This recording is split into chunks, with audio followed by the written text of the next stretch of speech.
creo. Ok, bueno, nos habíamos quedado aquí, que fue el mapa gracioso que les puse para ver el progreso. Ahora vamos a ver algunos detalles de verdad, de las cosas más importantes, ¿verdad? Que siempre tenemos que ir en más detalle.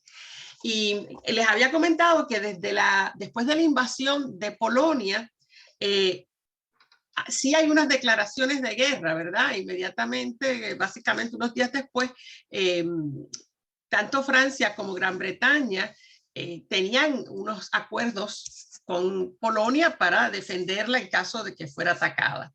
Pero aunque ellas declaran la guerra a Alemania, en realidad no pasa nada, no actúan.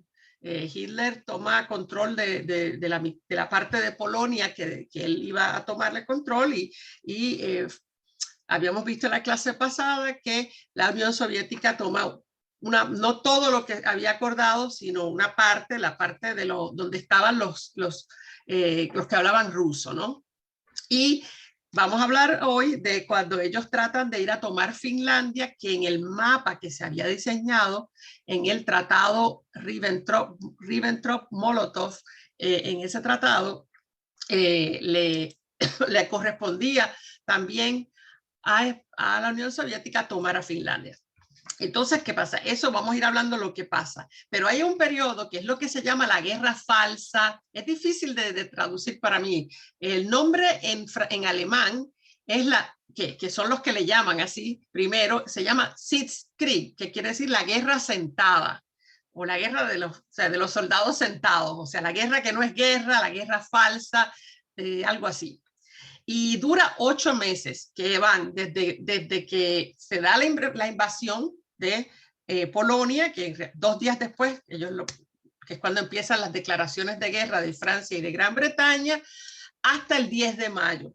Ese periodo de 8 meses, Gran Bretaña y Francia en realidad no hacen nada, se quedan básicamente sin hacer grandes avances. Tratan de hacer cosas, pero no son nada eficientes en esas cosas. Y eso es lo que vamos a ver primero hoy. Lo único que les resulta eficiente fue un bloqueo naval de Alemania. Y eso porque Gran Bretaña tiene esa ventaja, tiene una fuerza naval mucho mejor organizada y más poderosa que la alemana. Y es que ahí es donde los británicos tienen la ventaja sobre los alemanes. Además de que es una isla, ¿no? Como Gran Bretaña es una isla, no pueden hacerle el Blitzkrieg del mismo modo que se lo hicieron a Polonia, ¿no? Y eso lo vamos a ver también pronto.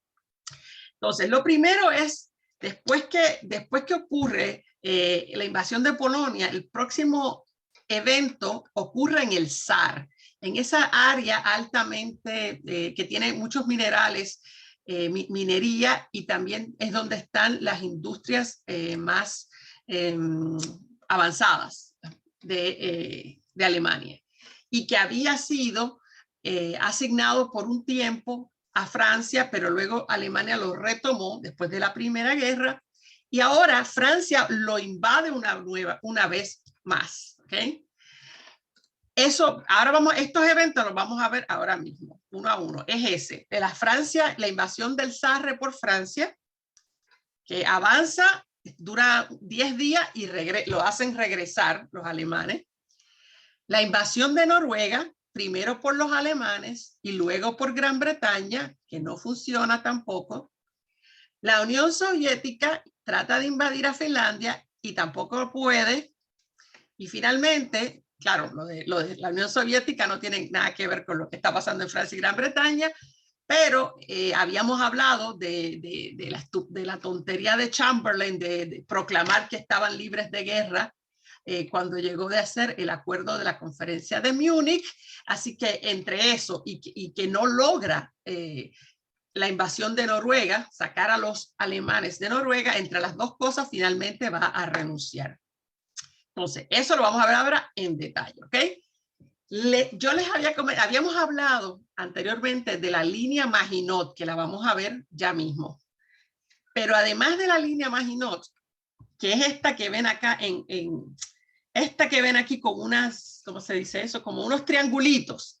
Esa línea en negro que está aquí con unos triangulitos, esa es la línea Maginot, que yo les había mostrado que era por debajo de la tierra y todo eso, ¿no? Que es todo un edificio debajo de la tierra. En el otro lado está la otra línea, que es esa que tiene las pelotitas, como unas bolitas. Y esa es la línea alemana, la Sigfrido, ¿ok? Y están a los ambos lados del río Rin. Lo ven ahí como corre el río Rin entre medio de las dos, ¿ok? Entonces, esas líneas, las ahora van a ver en otro mapa mejor, que se llama la línea Sigfrido, esa era la de defensa de Alemania. No es por debajo de la tierra como era la Maginot, ¿no? Es mucho más simple. Aquí la ven, pueden ver en esta foto en qué consiste.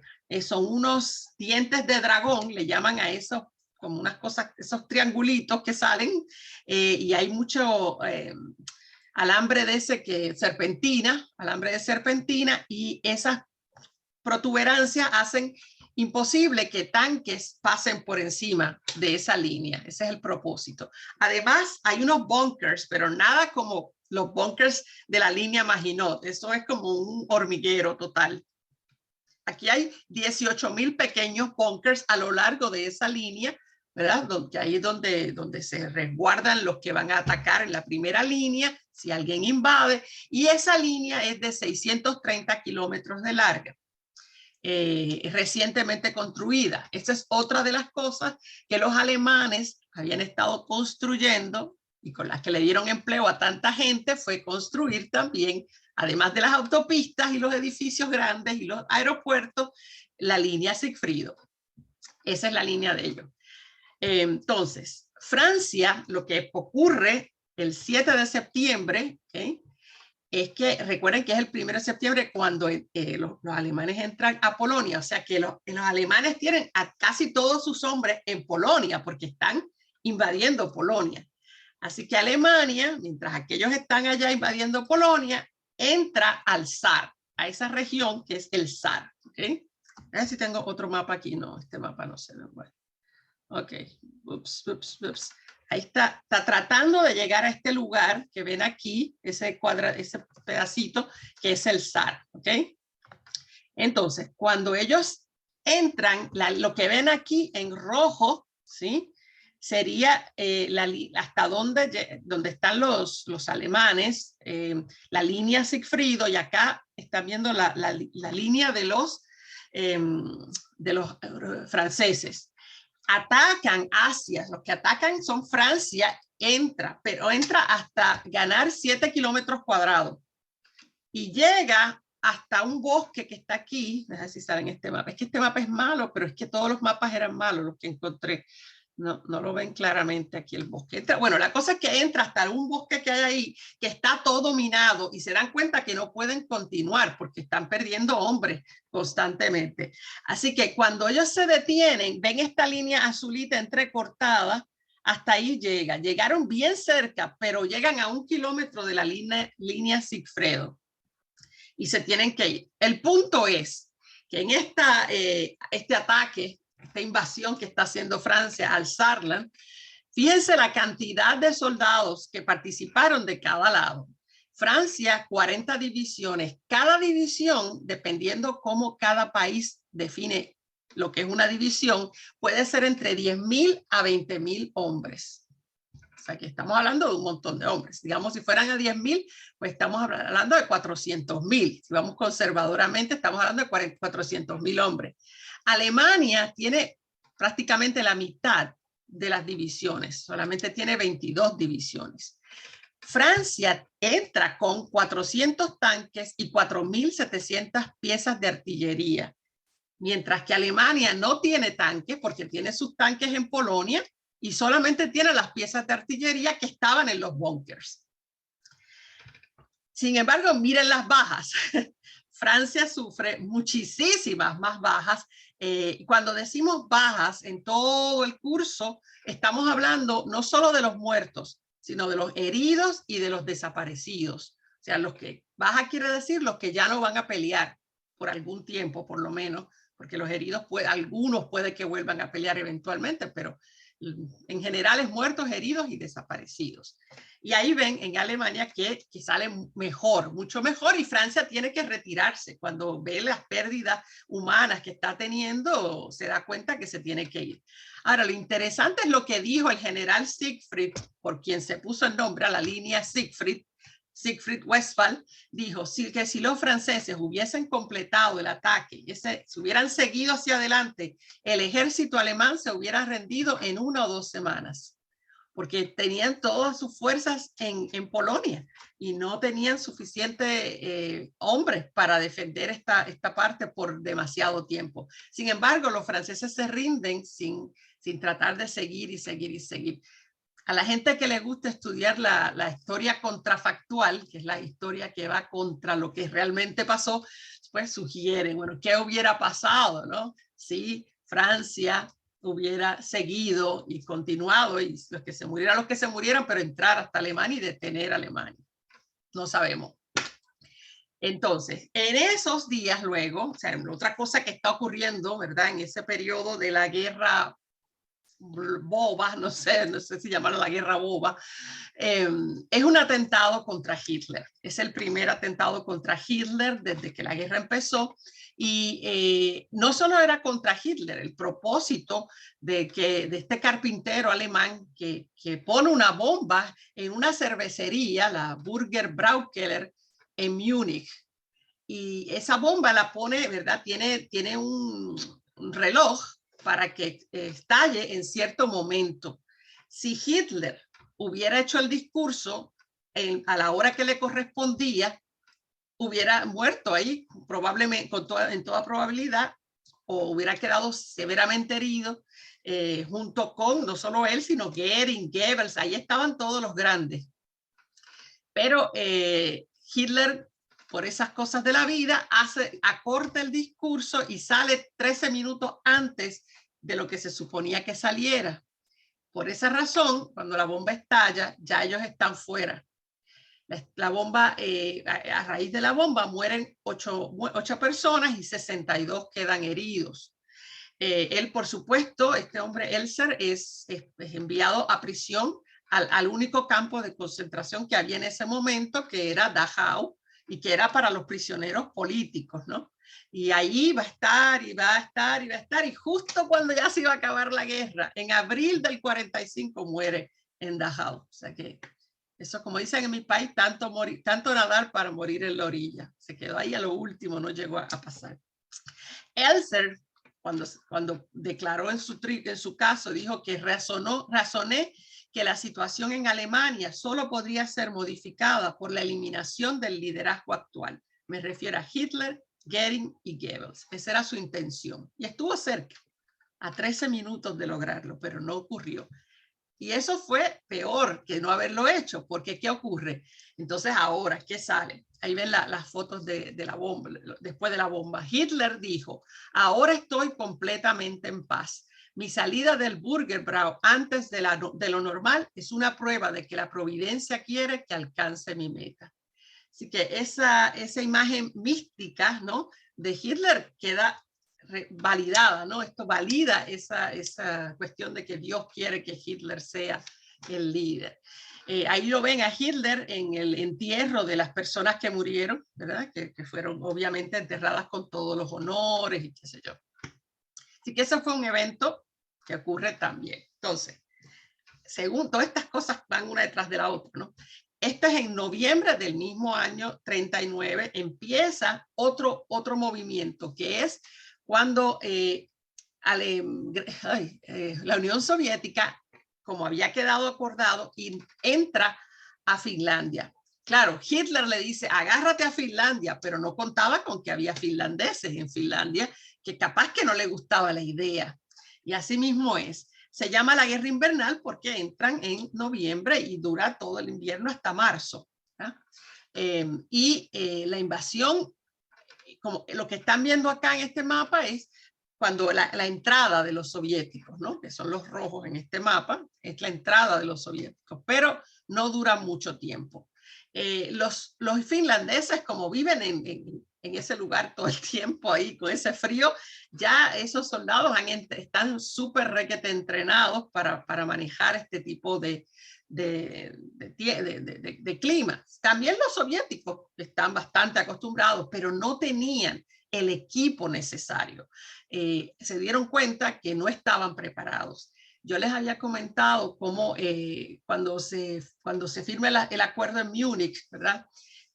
Es cuando Stalin reconoce que él no está preparado para que Hitler lo invada y por eso es que entra en aquel Molotov-Ribbentrop. El pacto ese es para ganar tiempo y poderse preparar, pero no se ha preparado evidentemente todavía porque los finlandeses logran sacar, de hecho, pierden no es exitosa esta invasión. Aunque logran entrar, los repelen los finlandeses y se tienen que ir.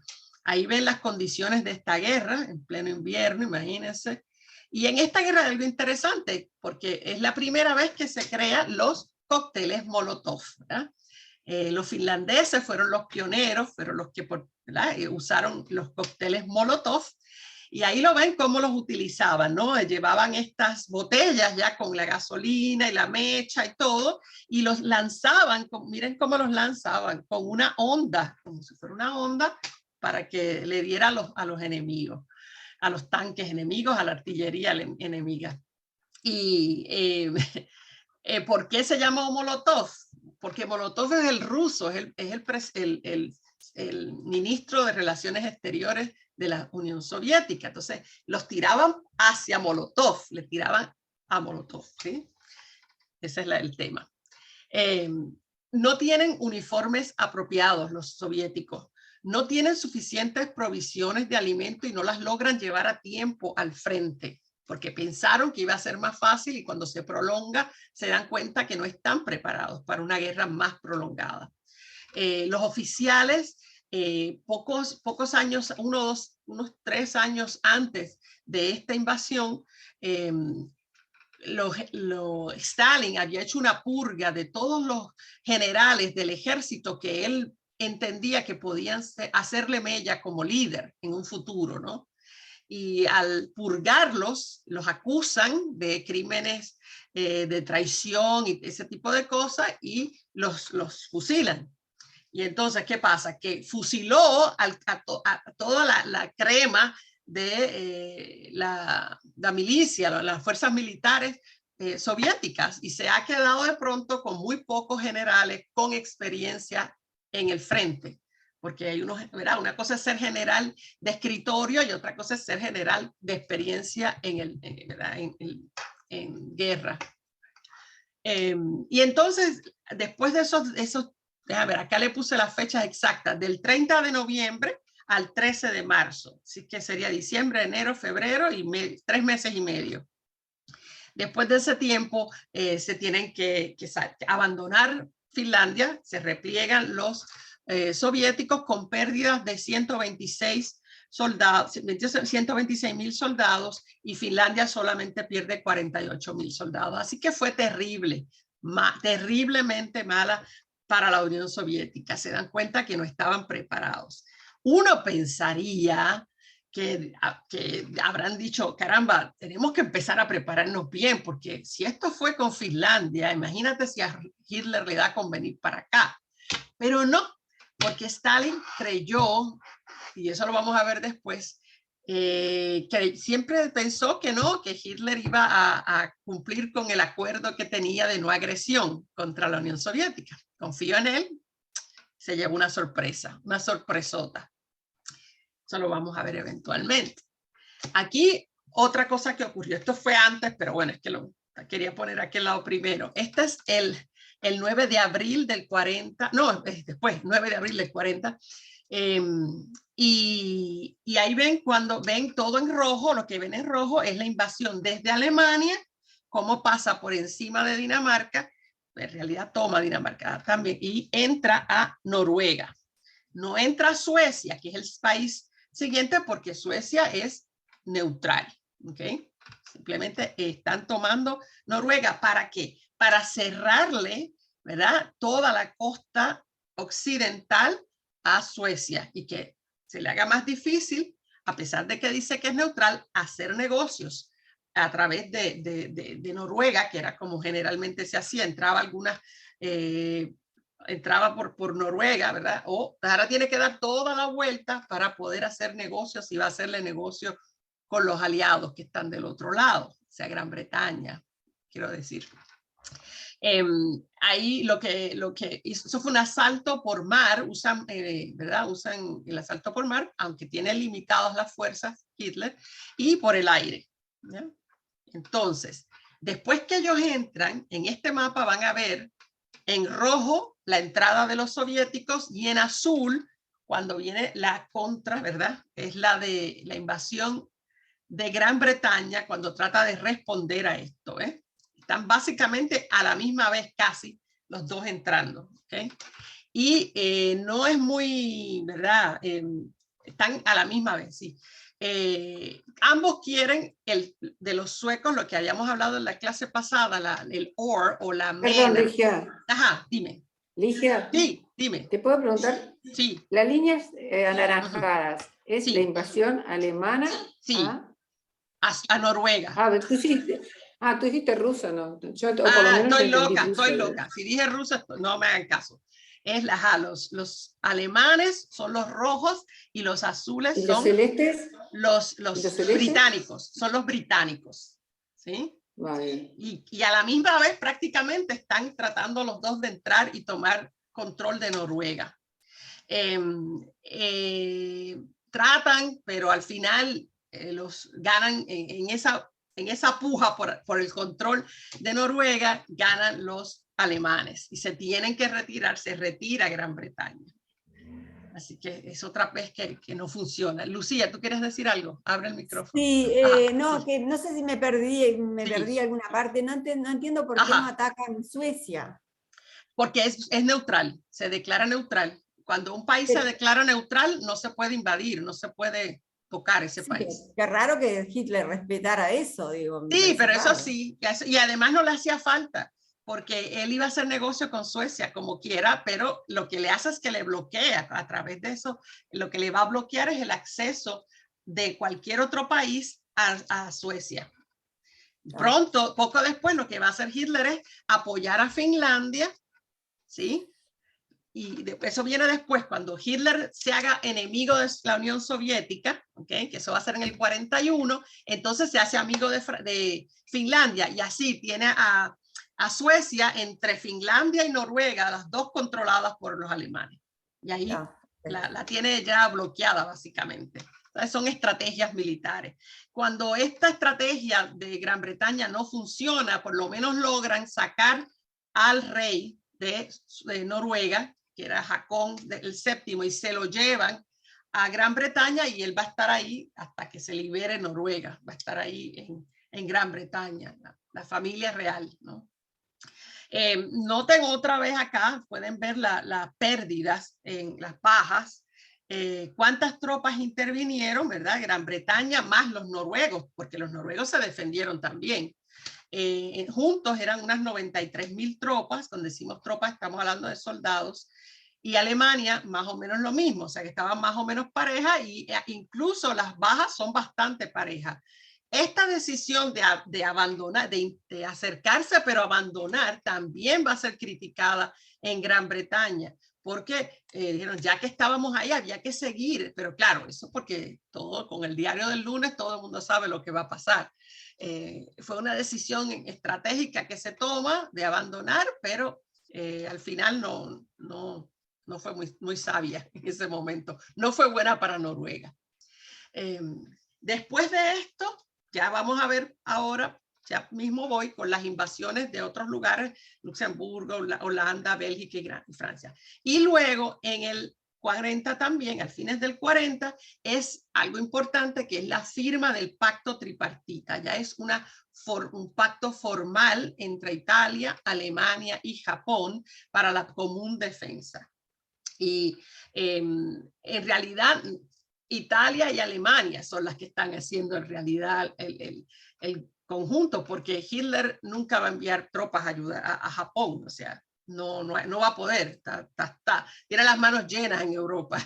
Italia, sin embargo, va a ser importante este pacto porque Italia va a pelear muy mal en varios lugares y va a tener que llamar a Alemania, ayúdame, que no me puedo defender solo, básicamente, y Alemania va a tener que ir a limpiar los platos rotos de Italia en varias ocasiones, que vamos a ir viendo eventualmente. Pero aquí es que se firma el pacto formal. Aquí los ven a Hitler ahí con los regalos. Ustedes saben cuando se hacen, los japoneses siempre llevan regalos y llevan esa cosa con las flores ahí que no sé qué. Y bueno, ahí viene toda una propaganda entonces en los distintos países, ¿verdad? Ahí la ven, la propaganda italiana. 3 pueblos, una guerra, ¿no? Es lo que dice, 3 pueblos, una guerra, para que los habitantes de los 3 países se vean hermanados de alguna manera con gente con la que no tienen nada absolutamente que ver, ¿no? Esto es traído por los pelos, ¿no? Este intento de que la gente se identifique unos con otros. Y bueno, ahí están, ahí ven acá abajo un póster japonés, ¿verdad? Mostrando a Hitler, a Hirohito y a Mussolini y los niños con las banderitas de los países y todo eso, ¿no? Se trata de crear ese ambiente. Ahora bien, hasta ahora noten que Hitler va siendo exitoso cada vez, todo le está saliendo bien, incluso el atentado, ¿no? Entonces, el pueblo alemán está jubiloso. Al principio, con la invasión de Polonia, tenían miedo, porque no se olvidan de la Primera Guerra, fue reciente, ¿no? En términos de la humanidad. Así que tenía un poco de miedo, pero cuando todo les sale tan bien, pues el entusiasmo es contagioso, ¿no? Entonces los alemanes están jubilosos en general, por supuesto. Hay gente que siempre está contra la guerra en todas partes y eso no les gustó nada, pero el pueblo, el populacho está feliz. Les hablaba entonces de Francia y acá tengo más detalles sobre la línea Maginot, de la que habíamos hablado antes un tin. Así es como se ve por afuera, o sea, no se ve todo lo que hay debajo de tierra, lo que se ve son como si fuera un pequeño búnker. Ese tipo de búnker los tenían los alemanes, lo que hay debajo es la sorpresa, ¿no? Y acá en este mapa pueden ver en la línea roja es donde están estos hormigueros, ¿verdad? De la línea Maginot. En las líneas entrecortadas rojas hay fortificación, pero son fortificaciones menores, no son la línea Maginot. ¿Por qué no la usan acá? Bueno, porque estos son otros países. Y ellos piensan que si Alemania fuera a atacar, los va a atacar por donde los atacó anteriormente. Se está pensando en el pasado. En vez de pensar a todas las posibilidades a futuro, pensaron en la Primera Guerra. Y protegen por el lugar por donde entraron los alemanes en la Primera Guerra. Así que esta es la línea que van a preparar. Acá entre medio está, o sea, luego está Luxemburgo, Bélgica, luego van a ver otros mapas de cómo es que ocurre la entrada. Este sería, yo creo que les puse uno de estos, no sé si fue este o este, uno de estos, pero ambos les dan una idea de qué se trata. Por fuera, como les dije, solamente se ve el poquito, pero por dentro hay todo un sistema con elevadores, con unas escaleras eléctricas. Tiene aire acondicionado, por supuesto, porque si no se mueren. Hay teléfonos, hay lugares para guardar municiones, hay tanques de agua, hay hospital, hay como áreas de guardar provisiones, hay cocinas, hay todo lo que puedan necesitar, teléfonos para comunicarse y hay una torre de comunicaciones cada cierto tiempo, cada cierta distancia en la línea Maginot.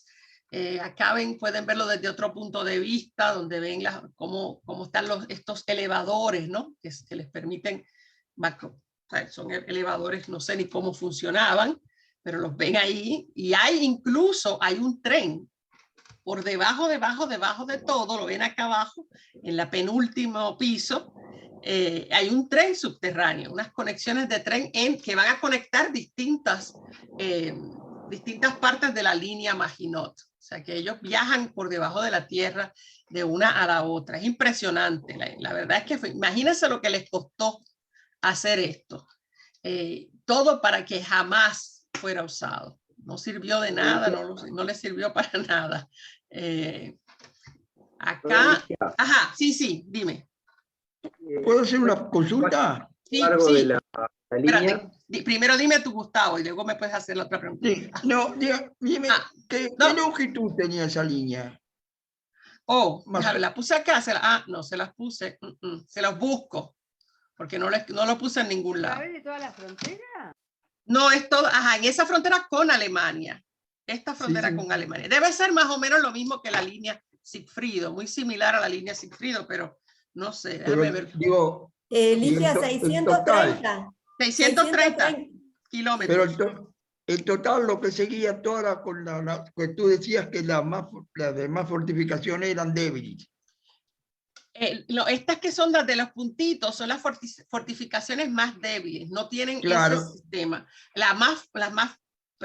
Toda la línea, lo que se llama la línea Maginot, estaba en la frontera con Alemania. Con Alemania. Sí, porque ese era el temor que había, que Alemania volviera a invadirlos. Y después lo invadieron por Bélgica. Exacto, le dieron la vuelta. Vamos a ver. Gustavo, ¿tú quieres decir algo? No, era la misma pregunta, la longitud de la línea. Pues ya nos averiguaron ahí que son 630 kilómetros. Eso fue un costo impresionante y a eso le estaban apostando los franceses en su defensa. Pero esto fue lo que ocurrió. Sí, dime. 630 habías dicho tú kilómetros la línea Sigfrido, pero ahora estoy mirando en internet, la línea Maginot dice 400 kilómetros de largo. Ok, 400, ok. So era más larga la Sigfrido. Ok. Bueno, entonces, ahí pueden ver cómo entraron. Entraron a través de Luxemburgo y de Bruselas, ¿no? Atravesaron bosques, el bosque de Ardenas, y eso se hizo, esa invasión, en 2 meses. Sí. En realidad, en Bélgica estaban los alemanes también. Bueno, entran a Bruselas y ahí entran. Sí, no estaba tomada antes. No. Ahí la toman. Ahí la toman recién. Sí, y entonces entran y ahí van, porque, o sea, por eso es que se sentían cómodos los franceses con tener solamente Maginot.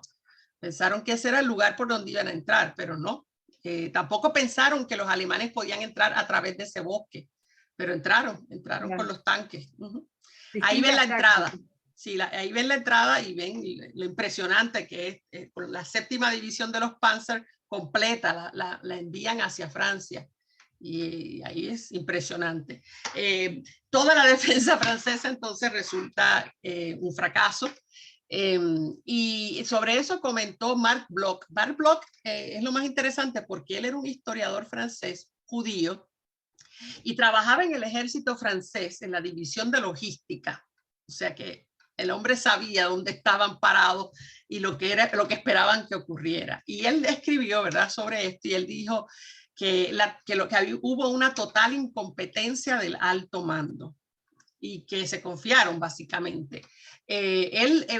Después de que los alemanes invadan Francia, él se une a la resistencia francesa y luego, más tarde, lo capturan, en un momento dado lo capturan y lo ejecutan. En junio del 44 muere él ejecutado por haber sido miembro de la resistencia francesa. Él dice que el problema que tuvo Francia es que usó técnicas de guerra anticuadas, no fueron tan inteligentes como los alemanes, tan rápidos como los alemanes, y no se prepararon para la posibilidad de que los alemanes entraran por alguna otra parte que no fuera la línea Maginot. Él dijo, los franceses nos comportamos como siempre nos hemos comportado. Eso lo puse ahí para que cada cual lo interprete como crea, ¿verdad? O sea, siendo él un logístico del ejército francés, que él diga eso, habla pobremente de las capacidades. Que son unos incompetentes. Sí, que la capacidad bélica de Francia no era muy buena. Es interesante porque, ¿verdad?, está toda esta aura alrededor de la legión extranjera de Francia, ¿no?, que tiene todo en aura de éxito y qué sé yo. Sin embargo, parece que el ejército francés no. Yo tuve un novio francés que sirvió en el ejército francés y me contaba que él lo dejaban hacerlo, y esto estamos hablando en el 68, cuando en 60, 68, que hubo disturbios, ¿verdad? En Francia, los estudiantes en la universidad, en la Sorbona y todo eso, y que ellos fueron movilizados para enfrentar a los estudiantes. Y me dice que cuando ellos hacían los ejercicios, cuando estaban haciendo sus cosas y sus ejercicios, le permitían en su uniforme cargar su guitarra. Y cuando hacían recesos, ellos cantaban y Entonces me contó también que esto, cuando después vi esto, dije, ahora entiendo qué era lo que él contaba. Otra cosa que hacían, cuando hacían bombas Molotov, para tratar de atacar los tanques, imagínate, un tanque con una bomba Molotov, pues ellos tenían que cortar, hacían como una especie de bombita Molotov y cortaban las botellas de champán. Pero antes se las tenían que beber, por supuesto. Entonces ellos se bebían las botellas de champán y luego hacían la cosa. Que eso no es muy militar, ¿no? No es de mucha disciplina militar, esas dos historias que me contaba. Así que quizás es de eso de lo que este hombre hablaba, Marc Bloch. La cosa es que fue una vergüenza, una gran vergüenza para los franceses que esto ocurriera en cuestión de 2 meses. Y Hitler estaba chocho. Es una de las pocas fotografías en que Hitler se ve expresando, está como dando un saltito de alegría y todo en esa foto. Es muy rara esta foto donde Hitler se ve jubiloso. Y entra... ¿Y con él qué están? ¿Quiénes están? No sé quiénes son esos dos que están. No sé, no tengo idea. Sé que la foto es de ese momento. Entonces, él le dice a su fotógrafo, esto es lo que declara el fotógrafo de Hitler, Heinrich Hoffmann. Hoffmann, ¿te gustaría venir a París conmigo? No será mucho tiempo. Solo quiero visitar la tumba de Napoleón, el Sacré-Cœur y la ópera. El resto no me interesa mucho. Cuando regresó, le dijo, estoy feliz de haber cumplido el sueño de mi juventud. Y es que Hitler admiraba tremendamente a París, porque recuerden que él había sido más o menos artista, ¿ok? Y además de eso, él se creía arquitecto también y tiene una admiración por la arquitectura de París, sobre todo. Ahí lo ven a Hitler, este que anda con la chaquetita blanca, el único que se puede distinguir. Aquí está viendo la tumba de Napoleón, ¿verdad? En el Museo de los Inválidos, que era uno de sus sueños, así que lo pudo ver. Fue a ver el Sacré-Cœur, fue a la ópera, y aquí tienen un videíto de Hitler en París. No tiene sonido, pero lo van a ver por ahí. Miren qué lindo pusieron el tren.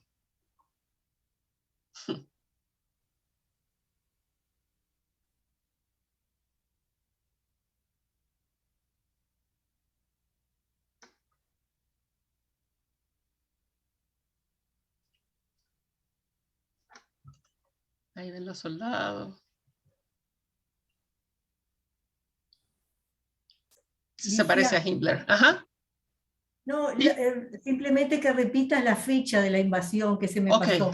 Creo que es el 10 de mayo, pero te la busco otra vez ya mismo. Gracias, gracias. Sí. O el año igual, no sé. Sí, es 40, 1940, mayo de 1940. Todo en el 40, ahí está. Sí. Mira, ahí está el Arco del Triunfo, están pasando por el Arco del Triunfo, y ahí está Hitler sacándose la foto clásica, las fotos clásicas con la Torre Eiffel por detrás. Ya mismo le muestro la foto. Ahí quedó. Las fechas, volviendo atrás, porque yo soy mala para acordarme las fechas. No la puse, con razón. Es 10 de mayo, estoy casi segura. Te lo busco, te lo confirmo. Yo lo puse más adelante, pero no voy a mirar hasta allá atrás. Entonces, ahí lo ven sacándose la foto clásica turística con Albert Speer, que es este que está aquí a su izquierda, el verdadero arquitecto. Ese es el de verdad. Que luego será ministro del Trabajo. Y bueno, ahí los ven paseándose y todo. Y él le dice a Albert Speer, porque es interesante, él da órdenes de que no bombardeen París desde el aire. no bombardeen París. Y no lo hacen porque él no quería que destruyeran, por ejemplo, el Louvre o Versalles o, tú sabes, ninguno de estos lugares que él quería visitar, ¿no? Entonces, él en realidad tiene una cierta admiración y le dice a Albert Speers, París solo será una sombra, así que ¿para qué íbamos a destruirla? Sí. Creo que él quería anular París, que era la ciudad más hermosa y más importante del mundo, y quería que Berlín lo fuera. Exacto. Entonces por eso comenzó con todas esas construcciones monumentales. Sí, entonces por eso ves que él dice, pero ¿para qué la vamos a destruir si igual va a ser la sombra de lo que va a ser Berlín? ¿No? Claro. Sí, exacto, correcto. Antes de que llegaran ellos, ya habían empezado, arrancaron a irse de París muchas personas, ¿verdad? Que temían lo que pudiera pasar en esa invasión, y ahí ven algunas escenas de estas personas huyendo a los campos, ¿no? Tratando de huir hacia los campos. Los judíos. Claro, los que se quedaron en París no estaban contentos. Ahí está claro. Esta no es la invasión de Checoslovaquia, de los Sudetes, ni la de Anschluss, ¿verdad? No, esta es diferente. Y está la gente algunos molestos, otros muy tristes. Esta foto de este caballero es un clásico. Esta foto ha sido premiada y todo eso. Aquí ven a la gente muy molesta también. No están contentos. Y Francia hace una pequeña última humillación. Ajá, sí. Te interrumpo un poquito, sí, disculpame, sí. Ligia. Dime. Para un pequeño aporte solamente. Sí. Vi la foto, esa foto anterior de los parisinos yéndose a través del campo, y me hizo acordar algo, y se los paso a los compañeros. Es para alguien que le guste leer, esto no es ninguna película. Yo les voy a mencionar un nombre y un libro. El libro es Suite Francesa. Incluso hay una película, yo no la vi, pero dicen que es conocida. Lo escribió Irene Nemirovsky. Es para las personas que les gusta leer, entiendo que no es para cualquiera. ¿Cuál es el nombre, la primera palabra? Suite Francesa. Nemirovsky es la persona que lo escribió, y el libro se llama Suite Francesa. Francesa. La película está así. Que era una trilogía que después quedó en uno. El libro es interesante, y ya que tú estás hablando, porque tiene que ver, esta foto es, la descripción es eso que estoy viendo yo, es increíble, pero es un libro, y la explicación más linda es quién lo escribió, que eso vale la pena. Irene Nemirovsky es una rusa que nació en Kiev, en 1903, en un lugar donde estamos hablando tanto ahora. Nació ahí de una familia judía de mucho dinero, y que mucho dinero en toda Rusia, eran de origen ruso. Y joven, cuando por supuesto la Revolución Rusa, nació en 1903, te puedes imaginar, la Revolución Rusa del padre, para 17. Intentar conservar la plata, se fueron a Lituania y terminaron en París. Así que ella tuvo una educación parisina, es casi más francesa que rusa, y se dedicó a escribir. Escribió muchos libros. A la que le gusta la literatura, escribió muchos libros. Fue incluso, si no fue premio Nobel, por ahí anduvo. Realmente una persona que tuvo muchos premios. Pero ¿qué pasó? Te estoy hablando el año que nació, y debe decir que murió en el 42. Porque era judía. Fue perseguida por judía. Terminó ella y el esposo en un campo de concentración. Ahora, ella escribió este libro que te estoy hablando, Suite Francesa, fue el último libro que escribió y no se publicó, estando en Francia perseguida, y escribía sobre la sensación que sentía y lo que estaba viendo. Es una novela, pero la novela no habla de tiros, de muertes.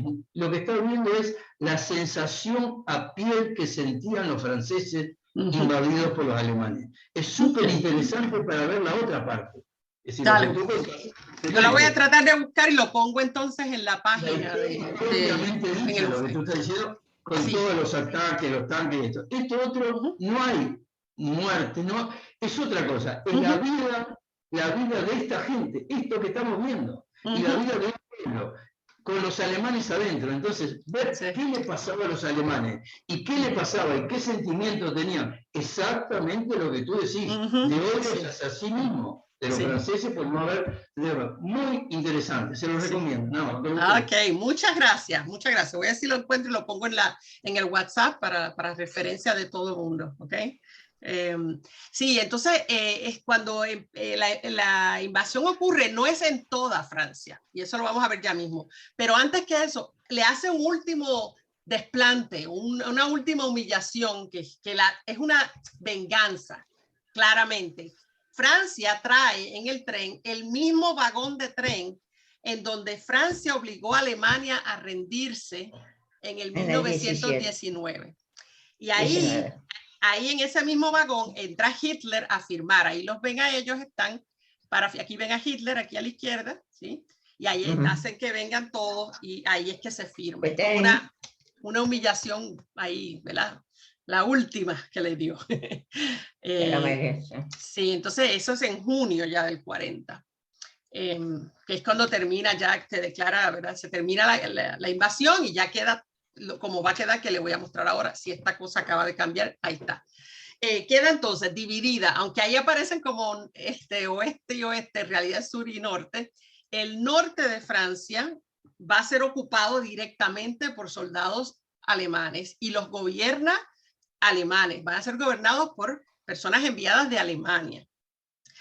La capital sigue siendo París y se llama la República de Francia, como se llamaba antes, y gobernado por los nazis. Ahora, el sur de Francia queda como zona libre.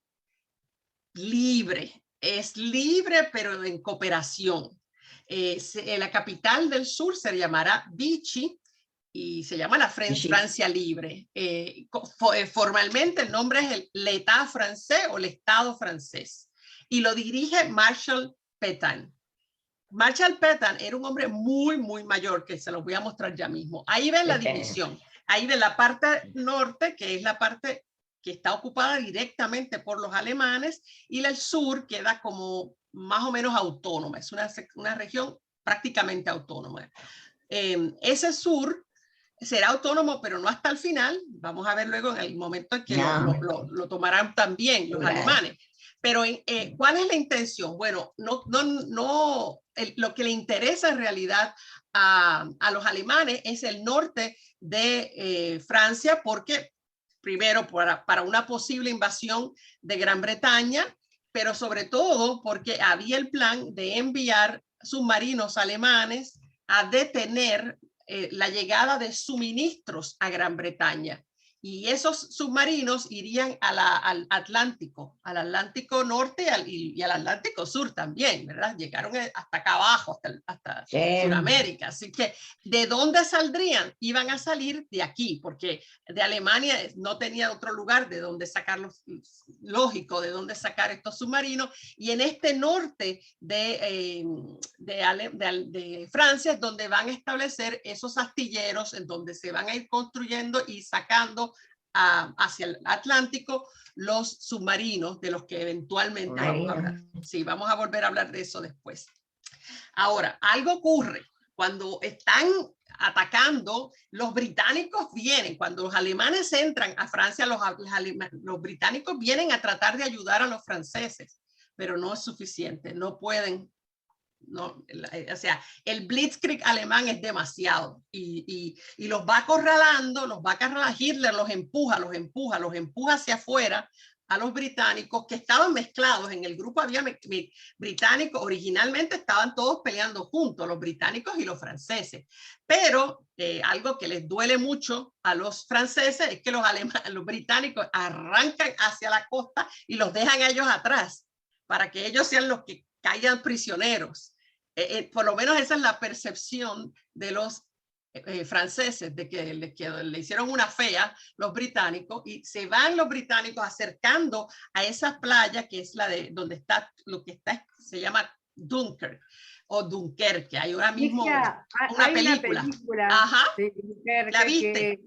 Sí, y Churchill toma mano de cualquier barco que flote para ir a evacuarlos. Correcto, porque están sitiados, ¿verdad? Vienen los alemanes, Pero hay algo mucho más interesante, no sé si sale en la película, yo no la he visto, tú me dices si esto va a salir cuando yo lo comente. Estamos hablando de 366,000 soldados que estaban tratando de pelear contra los alemanes y no logran detenerlos. Ahí están mezclados los belgas, británicos y los franceses. Ahora, Hitler, cuando llega a 19 kilómetros de la costa, el día 24 de mayo del 40, detiene todos sus tanques, los detiene. Los tiene acorralados, los podría destruir fácilmente, pero no lo hace. Detiene a los Panzer y permanecen 3 días detenidos los Panzer, dándole la oportunidad a los británicos de salir. ¿Y cómo extraño, se ¿verdad? esta estrategia? Te explico, mira, ¿cómo se explica? ¿Por qué no las atacó? Una de las explicaciones es que quería preservar las fuerzas Panzer que estaban agotadas, llevaban mucho tiempo peleando. Segundo, y más importante, y hay mucha evidencia de esto, Hitler no quería destruir a Gran Bretaña porque él quería una alianza internacional con los británicos y repetidamente durante la guerra él va a tratar de hacer alianzas con los británicos. O sea, no solo él, sino no él. Otros también las van a intentar hacer. Vamos a hablar después del viaje que algunos conocerán de su secretario que se lanza a buscar ayuda en Gran Bretaña y qué sé yo. Hay varias evidencias de que había una intención, un plan de tratar de conectar con Gran Bretaña. Y la evidencia les muestro ya. El general Günther Blumentritt, él recordó cuánto él se sorprendió cuando Hitler hace un discurso justamente después de dar la orden de alto, que todos esos generales que estaban ahí con los Panzer se quedaron como que ¿qué alto ahora, ¿no? Hitler nos sorprendió entonces hablando con admiración del Imperio Británico, de la necesidad de su existencia y de la civilización que Gran Bretaña había traído al mundo. Dijo que todo lo que quería de Gran Bretaña era que reconociera la posición de Alemania en el continente, lo cual hace bastante claro que no había en Hitler en realidad eso que se le ha atribuido de que quería controlar el mundo. Vamos a ver muchas veces en el curso las propias palabras de Hitler citadas por otras personas y a veces sus propios discursos donde queda claro que él no tenía la intención de apoderarse del mundo, sino realmente era el espacio vital que les mostré, el Lebensraum, era lo que él estaba interesado. Sí, le va a querer poner presión a Gran Bretaña. Eso es distinto, ponerle presión, pero no la intención de apoderarse, porque ya ven que había un respeto. Más aún, en ese discurso, ya mismo les muestro, pero este es otro general, el general Ewald von Kleist. También estaba ahí, fue comandante de los tanques en la invasión de Francia.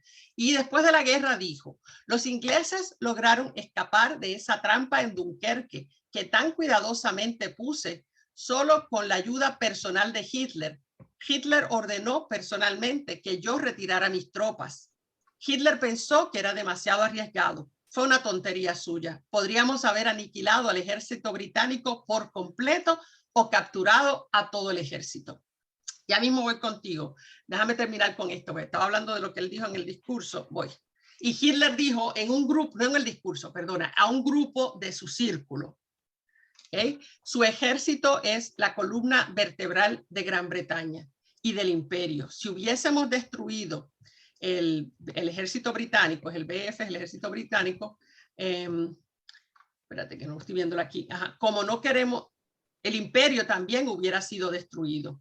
Como no queremos ni podemos ser sus sucesores, tuvimos que darle una oportunidad. Mis generales no han sido capaces de entender eso. Así que ahí lo que les decía, ¿no? Hay una admiración por el Imperio Británico ahí en Hitler también. ¿Qué quieres decir? Que dice Liliana Cabrera y se me olvida tu nombre. Démelo otra vez, hasta que me lo aprenda. Abre el micrófono. No te veo ahora. No sé que estabas ahí y no te veo.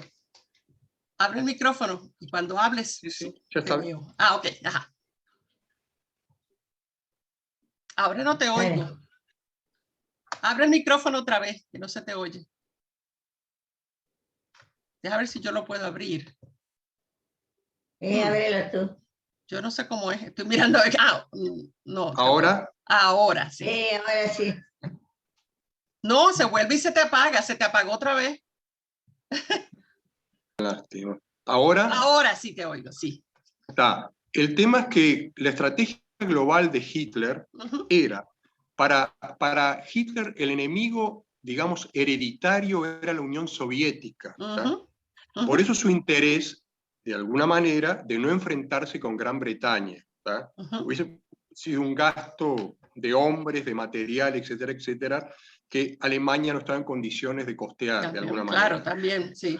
La obsesión de Hitler era la Unión Soviética, ¿verdad? Entonces, más allá de admiraciones, etcétera, etcétera, digo, en su plan general de campaña estaba digamos, como lo prioritario de su campaña militar era todo, digamos, todos los efectivos puestos, digamos, para la invasión y conquista de la Unión Soviética. Claro. Eso explica bastante en cuanto, digo, él no quería detrás dejar enemigos, ¿verdad? Quería de alguna manera apaciguar, conciliar, pero pero el centro de su estrategia, la medular, es hacia el este, era es movimiento hacia el este. Es hacia el este, Era eso nada más. Sí, exacto. ¿Y tu nombre? Antes que se me olvide, que tengo que aprender. Juan. Okay. Dale. Juan. Ok, ahí vemos lo que estabas comentando ahorita, no sé si eras tú, Teresa, que se me olvidan los nombres de quién habla, sobre la evacuación de Dunkerque, ¿no? El que está lo que sale, me imagino, en la película porque no la he visto. Y ahí están cuando van en toda clase de botes.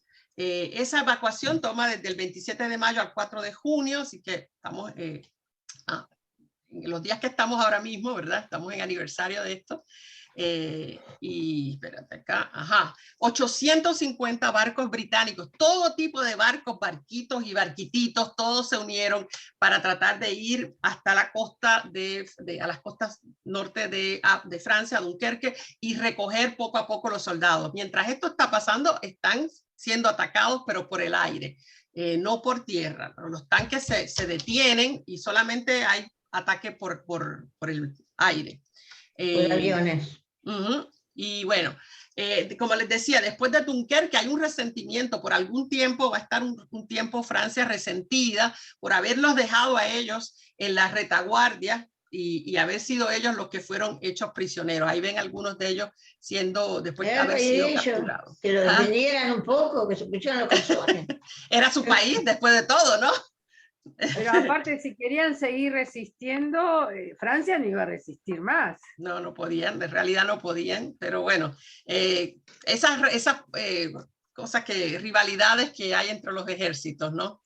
Y bueno, hay un tema también que es la colaboración de Pétain. Este es Pétain, que es este señor, tenía 84 años en este momento. En esos tiempos, 84 años eran una pila de años porque la gente no vivía tanto como hoy. Y él es el que va a ser el que dirija la política de colaboración. Él se dirige al pueblo del sur de Francia, ¿verdad? La gente que está bajo su liderato, y les pide colaboración. Miren cómo él lo dice: colaboración con honor y para mantener la unidad francesa, para participar en la creación del nuevo orden europeo. O sea que él es sumiso totalmente. Pobre viejo, por favor. La colaboración debe ser sincera. Él les pide más, o sea, eso es grande, decirle, no es que aparezca, es que de verdad colabore. Al menos, y dijo, al menos... Pero obvio que iban a poner a alguien que estuviera de acuerdo a... Sí, pero hablarle así a su propio... El tipo era admirado, el tipo era un general súper condecorado de la Primera Guerra y o sea, babearse así fue como que feo. Dijo, al menos Francia permaneció soberana. ¿Soberana de qué? O sea, y pide que mantengan todas las colonias, porque esa fue la única manera que él vio en realidad de mantener las colonias. Cuando empieza la invasión, rápidamente ya, yo creo que un poco antes, no me acuerdo, pero cuando hablemos del Caribe, les traigo los datos, ellos habían, el gobierno francés, ¿se acuerdan que yo les dije que había el oro? Se lo enviaron a Martinica, la isla de Martinica en el Caribe, y le entregaron a Hitler el oro belga, el oro de los belgas, que se lo habían mandado a ellos para protegerlos, se lo regalaron a Hitler. Entonces, él está viendo la importancia de mantener las colonias también. y las van a mantener, van a quedar bajo Vichy hasta que ya no exista el gobierno de Vichy, ¿verdad? Pero sí va a funcionar así. Hay miles, esta parte de Vichy es muy interesante, pero ¿verdad? No podemos entrar en cada detalle de todo, pero sí hay una política de colaboración. Claro, no todo el mundo colabora. Y entonces hay un general del ejército que sí, es Charles de Gaulle, no sé si era general, yo creo que no era general todavía, no estoy segura. Y él no era un gran líder, no era ni conocido, pero tiene el liderato natural y él sale y se va a Gran Bretaña y va a permanecer en Gran Bretaña durante la guerra. Y desde Gran Bretaña va a ser el que va a dirigir a la resistencia y mantener la moral del pueblo francés. Y la resistencia general, ¿no? Del pueblo francés. La resistencia. Él es lo opuesto a Pétain, ¿no? Él es lo opuesto de Pétain, es Charles de Gaulle. Y lo va a hacer a través de las radios. Él hacía muchas comunicaciones por radio para mantener al pueblo, ¿sabes? Dándole esperanza de lo que iban haciendo los aliados para tratar de detener a Hitler. Esa resistencia en Francia es la más importante, se llama la Maquis francesa, ¿sí?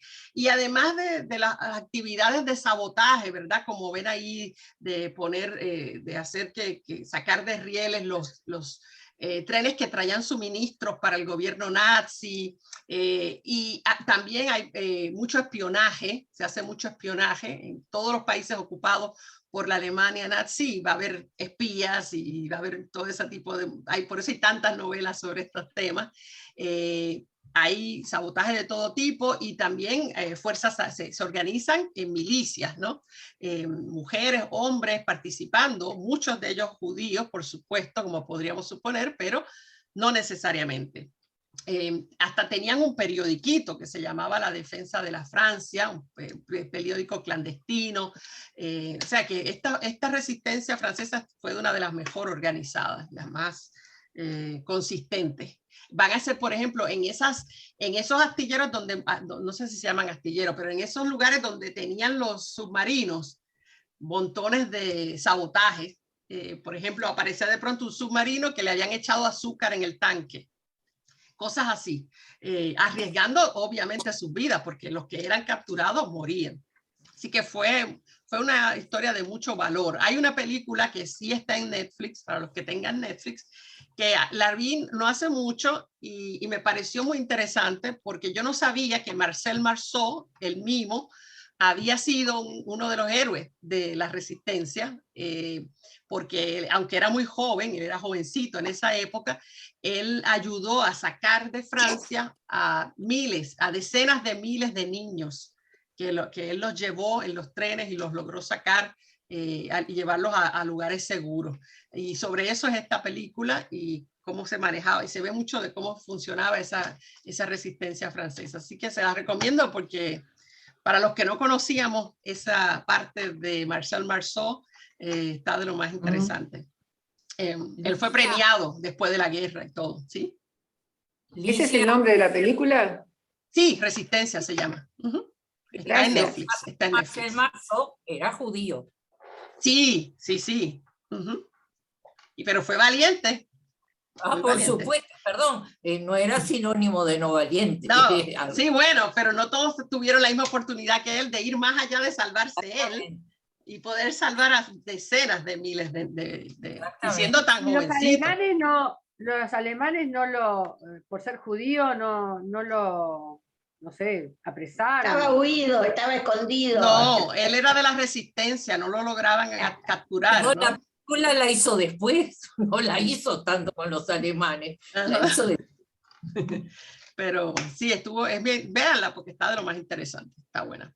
Entonces, en esto no sé si entro un poquito, porque bueno, un poquitín para dejarlo presentado el tema. Mientras todas estas cosas están pasando en Europa, ¿verdad? ¿Y Estados Unidos qué? Uno se preguntará, bueno, ¿y qué hacía Estados Unidos mientras todo esto estaba pasando? Y hay unos temas, situaciones que están pasando en Estados Unidos que van a impedirle a Estados Unidos entrar antes a la guerra. Una de ellas es que el fascismo todavía no le podían vender al pueblo estadounidense el fascismo como algo terrible, porque ellos llevaban años invirtiendo en convencerlo de que lo peor que había en el mundo era el comunismo, y entonces ahora tendrían que hacer un trueque, hacer una vueltita al lavadito de cerebro y empezar a hablar mal del fascismo. Y más importante todavía que eso, Estados Unidos se sienta a ver si especialmente después que llegue junio del 41, cuando Alemania invada la Unión Soviética, y Estados Unidos se sienta así como si estuviera en el cine, así cómodamente, y levanta las piernas a ver si logra que Alemania derrote a la Unión Soviética, que le hubiera encantado a Estados Unidos. Así que no interviene, no está listo para intervenir. Estados Unidos también no tenía problemas con la Alemania nazi. Recuerden que en las Olimpiadas de Berlín, Estados Unidos participó y muchos países boicotearon. La Unión Soviética no participó en esa Olimpiada, pero Estados Unidos sí participó. Además, Estados Unidos tenía varios negocios. En el 36. Varios negocios. Sí, el 36, las Olimpiadas, sí. Les pongo estas dos porque eran enormes plantas. Las General Motors y la Ford Motors, las fábricas de automóviles, estaban en Alemania haciendo pilas de dinero en Alemania. Entonces había unos intereses económicos que ataban a Estados Unidos y Alemania. Había también una afinidad con algunas personas de alta visibilidad en los Estados Unidos. Ahí le puse Henry Ford, Charles Lindbergh y Walt Disney, los cuales todos eran claramente antisemitas y fanáticos de Hitler, y escribieron hasta tratados. Henry Ford escribió hasta un tratado antisemita, y esta gente entonces, que son de alta visibilidad, tienen un peso también, ¿no? Además, no les comenté ahí, pero el papá de Kennedy, Joseph Kennedy, también era muy afín con él, era antisemita. Era embajador. También. Sí. También, otra cosa muy importante es que en Estados Unidos, antes de entrar a cualquier guerra, históricamente, se toma muy en serio tener el apoyo de los estadounidenses. Por eso tiene que usar propaganda y hacer encuestas y encuestas hasta que la gente está favorable, y entonces puede intervenir en algún país. Tiene que convencer a los americanos de que es una guerra justa, que es una guerra gloriosa y todo ese cuento, y entonces se tiran. ¿Por qué? Porque las elecciones son cada 4 años, y necesitaban el apoyo de la gente para ganar las próximas elecciones. Así que no pueden hacerlo así descaradamente. Y las encuestas que se estaban haciendo en este tiempo eran todas dándole un 95% en contra de intervención en cualquier guerra europea, cualquiera. Una posición que estaba desde que había terminado la Primera Guerra. Otra cosa, recuerden que Estados Unidos, yo les comenté que estuvo en la Gran Depresión desde el año de 1929 y todavía no ha salido de la Gran Depresión. Hasta el 39 empezó a salir un poquito, porque empezó a venderle armas, municiones, uniformes y de todo a los países que estaban en guerra en Europa. O sea que está haciendo negocio con eso. Y por último, pues ya está eso mismo, las corporaciones americanas que estaban enviándole armas a Alemania. A Alemania también le estaban vendiendo armas. Rubén, dígame usted. Sí, abre el micrófono, Rubén.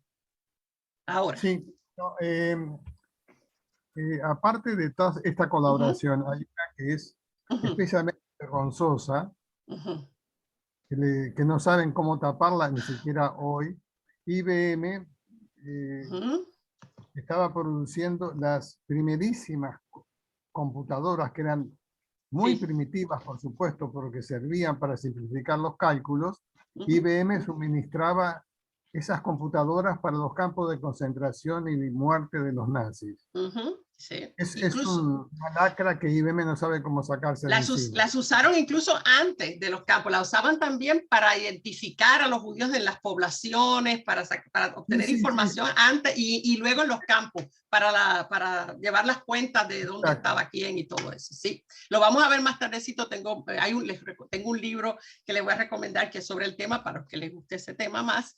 Sí, eso también. Y entonces estaban metidos hasta el cuello, digamos. Estados Unidos estaba metido hasta el cuello con Alemania, estaba casado con Alemania, y en realidad el problema que ellos tenían era con la Unión Soviética. Así que cuando Alemania invada la Unión Soviética se van a alegrar pila y va a ser bastante,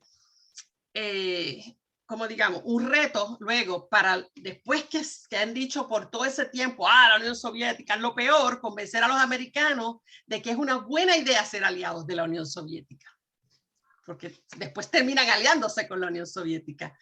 Son las cosas que hacen los países, ¿no? Y la gente se enoja entre ellos y todo, pero ellos no tienen ningún problema con hacerse amigo de aquel, y de pronto aquel que era amigo ahora es enemigo, y los políticos no tienen problema, pero la gente se enoja entre ellos por esas cosas.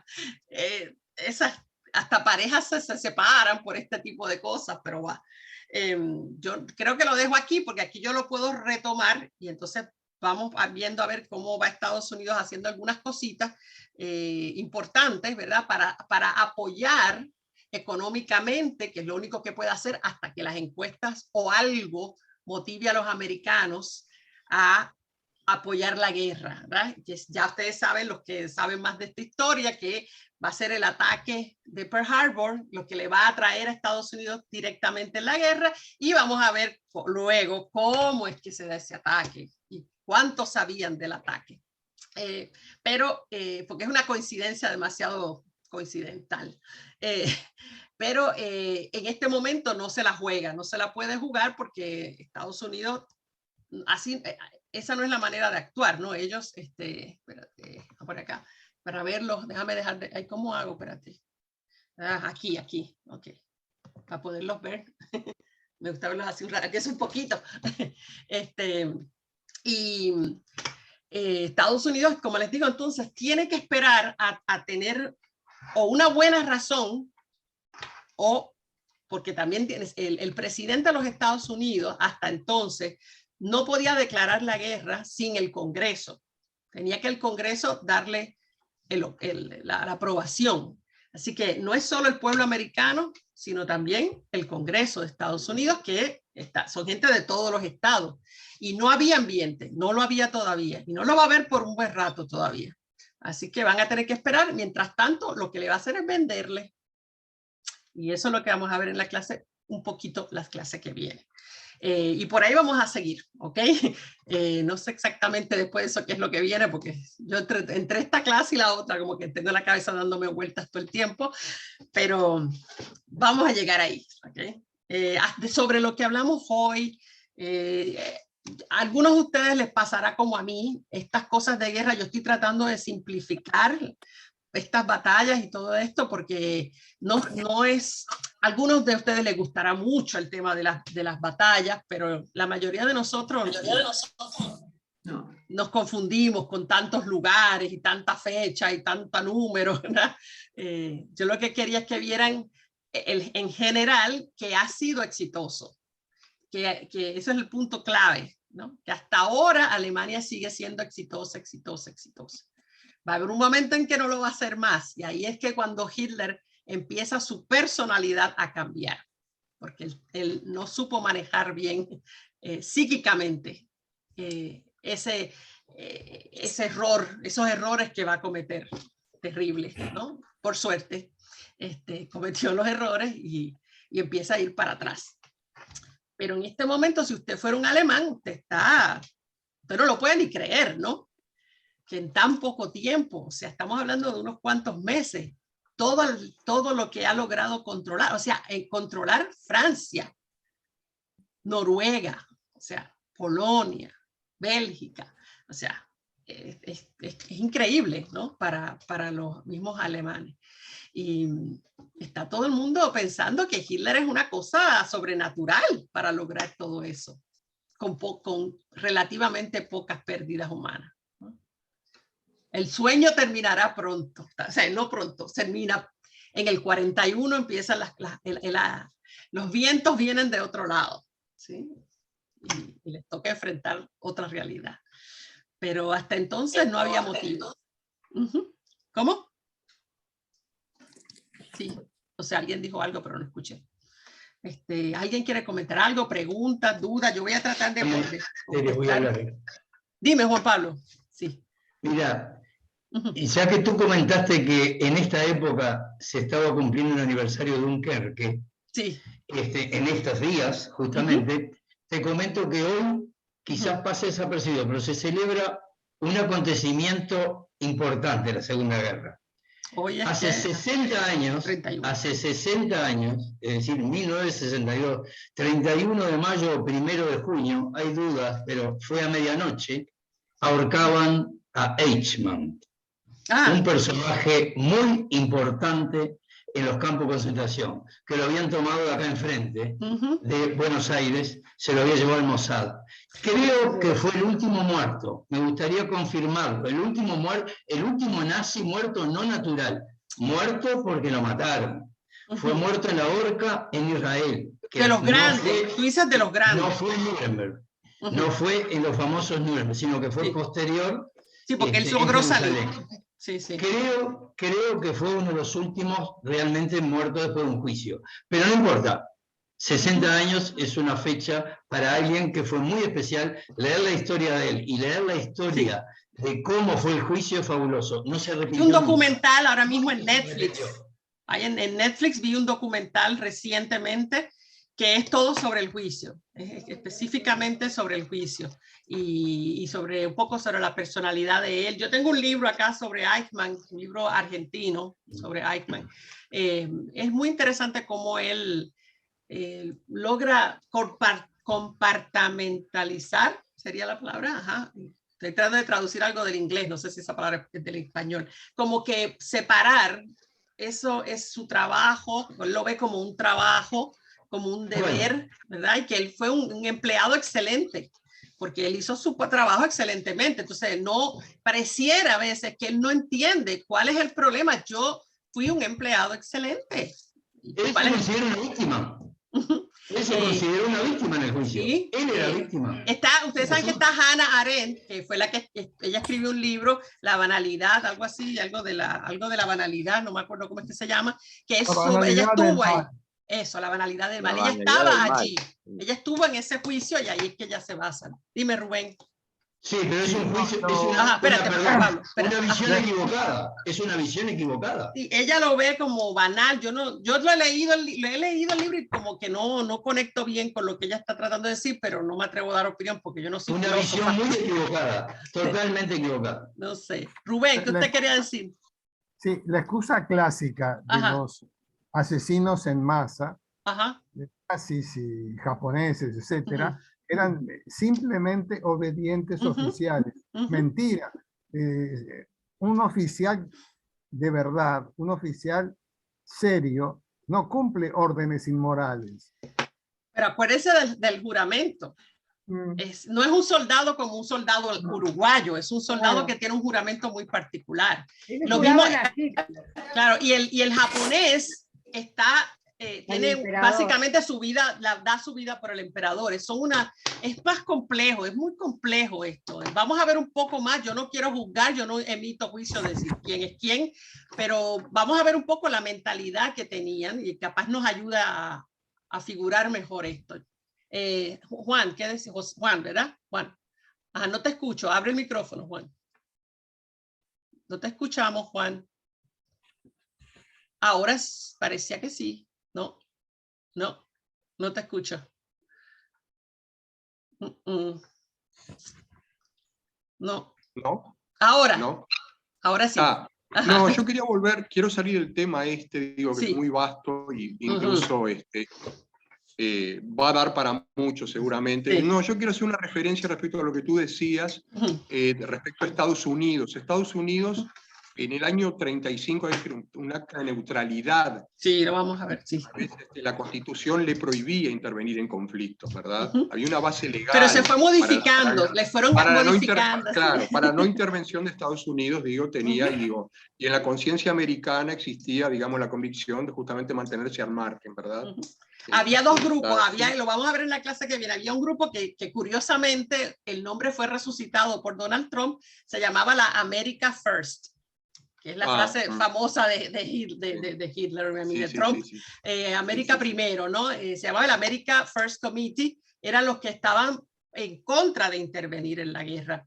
Y entonces estaban los otros grupos que estaban a favor de intervenir y allí usaron montones de propaganda. Les voy a mostrar. ¿Ustedes saben quién es Dr. Seuss? Esos libros de Dr. Seuss para niños. Dr. S-E-U-S-S. ¿No los conocen? Son unos libros muy raros para los niños, bien absurdos, y los títulos se llaman Huevos verdes con jamón, son unos libros muy extraños, son para niños, y ese dibujante ayudó en la propaganda. Les voy a mostrar algo de la propaganda para tratar de motivar a los estadounidenses a empezar a ver a Alemania como un enemigo antes de que entraran a la guerra, tratando de ver si se podía, pero no se les daba, porque es que fíjate, hay muchos alemanes que viven en Estados Unidos, especialmente en Ohio, en esa área de Ohio, Pensilvania. Hay muchos alemanes, o sea, hay gente que son, mi esposo es descendiente de alemanes y tienen y además los ven blancos, los ven europeos, los ven, o sea, es más fácil ver al eslavo, al ruso, soviético, aunque para nosotros se ven todos blancos, pero son interpretados en esa época como que son asiáticos, son eslavos, son asiáticos, porque Rusia tiene esa cuestión, es Euro y Asia. Y ya llevaban años dándole a la matraca con que los comunistas era lo peor del mundo, que tratar de pronto cambiar eso y decirle, no, espérate, el enemigo es realidad, entonces cambiar el enemigo no es fácil. Entonces, se usó mucha propaganda y alguna de esas se las voy a mostrar.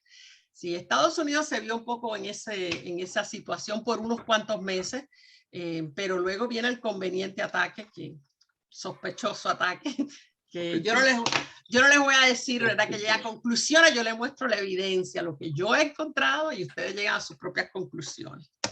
Ese es mi estilo, yo se lo pongo y ustedes ahí decidan lo que ustedes quieran. Pero nada, pues, no sé, ¿tienen algún comentario o duda? Si no, seguimos para la clase que viene, seguimos. Hasta luego. Chau, chau. Vamos a darle a eso y por ahí seguimos. No me acuerdo ahora lo que viene después, pero algo bueno será. ¿Ok? Les trato de conseguir las cosas que les ofrecí. ¿Ok? Chao, chao. Que estén bien. Les mando luego el video. Cuídense. Chao.